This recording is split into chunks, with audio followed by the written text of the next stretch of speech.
Okay, welcome back. So we ended the 19th century, began the 20th century, and things were looking really, really great for understanding all kinds of physical phenomena.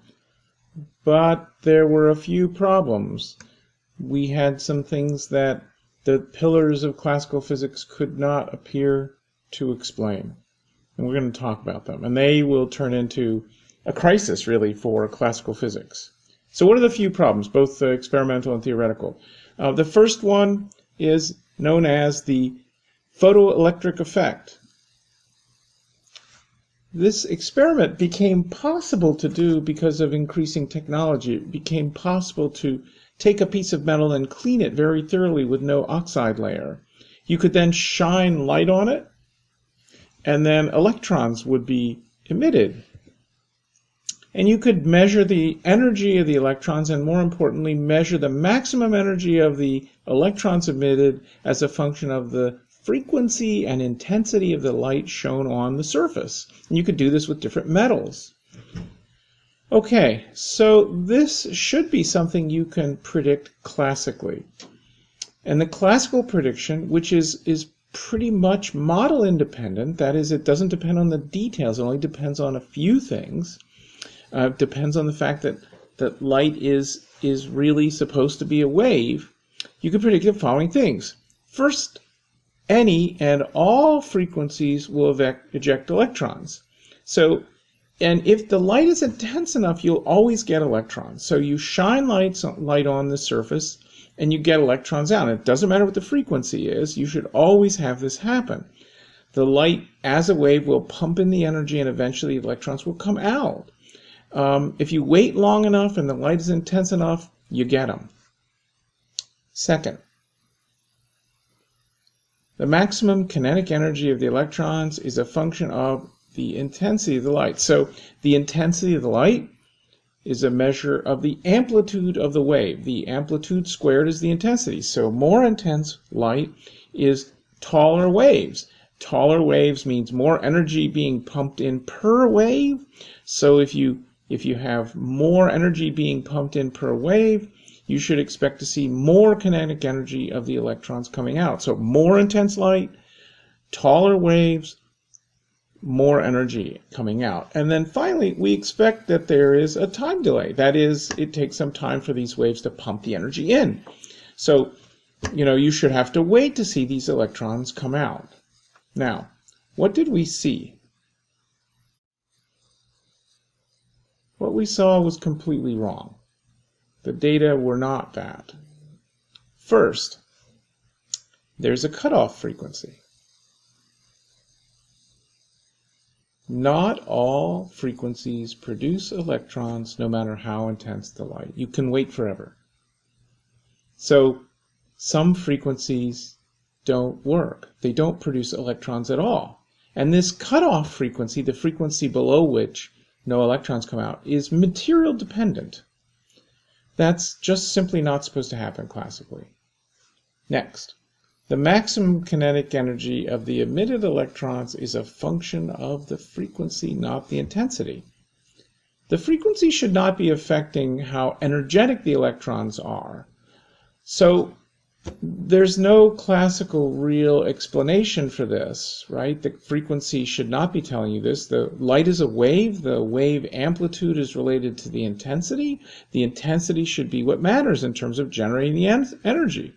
Now, what we did observe is that the number of emitted electrons depends on the intensity, but not the energy of the most energetic electrons. And finally, there is no measurable time delay. That is, either the electrons come out promptly, more or less instantly, or they don't come out at all. So the idea that the wave pumps this energy in and it takes time for that to happen, and that in low intensity scenarios you can just take longer, just seems to be completely wrong. Okay, this is a big deal because these predictions are really just based on the wave-like nature of light and how waves work. What could be happening? Oh my gosh. So along comes a bright young physicist named Albert Einstein, and he poses the solution. He says, well, in this experiment, light behaves as a particle, which he calls a photon, and the energy of the particle goes as some constant times the frequency. Furthermore, he proposes that electrons are emitted via what he'll call single photon absorption. That is, one of these particles comes in and gets absorbed, and the energy gets picked up by the electron, and the electron gets ejected. And the energy that comes out is the energy that comes in, HF, that's the photon energy, minus some work function, that's some energy of extraction for each material. We call that the work function. It's material-dependent work function. And finally, the electrons are emitted promptly because this absorption happens instantly. So there's no buildup. Either the photon gets absorbed and there's enough energy or not. Now, this was crazy talk. Okay, this was just crazy talk. In fact, there were people who defended Einstein who said that, this shouldn't be held against him. Now, he later won the Nobel Prize for this explanation, saying that light behaves as a particle. So this is just nuts. This is not the 19th century picture of what's going on. We're not done. Okay. So the next piece of disaster is called the ultraviolet catastrophe. So all bodies, everything, you, me, the table, everything, emit what's called black body radiation. This is electromagnetic radiation that's emitted by virtue of our temperature, okay? And it's a continuous emission that depends on temperature, and we can use the peak and the power, which we can see by the color of the light emitted, to measure the temperature. Now, this is well known to us. We know that when something is cool, it emits a deep red, and it gets hotter, it goes through the orange, and finally blue hot, right? The color is actually telling us the temperature. And these modern, touchless thermometers, this is how they work. They measure the black body spectrum, and then they're calibrated to be able to tell you the temperature of the object that you're pointing them at, like your forehead, for example. So this is a beautiful effect, and we can see it lots of places. And we should be able to compute the power emitted by each frequency or in each frequency range for a body at a temperature T using classical electromagnetics. So we're trying to predict how much energy is at each wavelength or frequency for an object at a particular temperature. And so we can make a picture. Here we're making the power, which is sort of this energy density per wavelength in this case. And what we do when we calculate this is we use some assumptions about the light being a wave, and we calculate it, and we get this. The classical calculation, that dashed line, diverges at short wavelengths. This is a calculation done by Planck. And the classical calculation diverges. It has an infinity in it. It says that there's infinite energy density at short wavelengths. This is not only wrong, it's unphysical. It's a catastrophe. Right? It came to be known as the ultraviolet catastrophe. Infinite energy density at short wavelength from a black body. Okay. This is in many ways worse. This is pretty hard to patch up because it's got this infinity in it. And the experiment certainly does not. We measure the experiment, it has this wonderful curve shape. Nature is certainly not doing that. It can't do that. So something is terribly wrong. The ultraviolet catastrophe. Infinite energy density from a black body at short wavelengths. How do we fix this? Well, Planck comes up with a solution, and he realizes that if he quantizes the electromagnetic radiation, he can get a finite result that matches the experiment. So it's actually the same kind of thinking of quantization that Einstein used in the explanation of the photoelectric effect. That is, the energy of these particles, of these quantized bits of light, goes as some constant times the frequency. And the constant h comes to be known actually as Planck's constant. Now, this is so incredible for Planck and so unbelievable that he really spends months trying to figure out what's wrong, right? He's solved the problem. He's fixed the problem. but he's done it in such an outlandish way that it's very difficult for him to believe that it could be true. So he finally, says, well, I'm going to publish it and see what happens.